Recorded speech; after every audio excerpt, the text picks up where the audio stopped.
أولئك الذين يدعون يبتغون إلى ربهم الوسيلة أيهم أقرب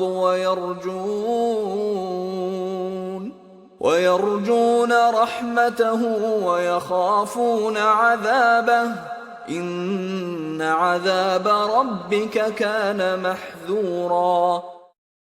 یہ لوگ جن کو خدا کے سوا پکارتے ہیں وہ خود اپنے پروردگار کے ہاں ذریعہ تقرب تلاش کرتے رہتے ہیں کہ کون ان میں خدا کا زیادہ مقرب ہوتا ہے، اور اس کی رحمت کے امیدوار رہتے ہیں، اور اس کے عذاب سے خوف رکھتے ہیں.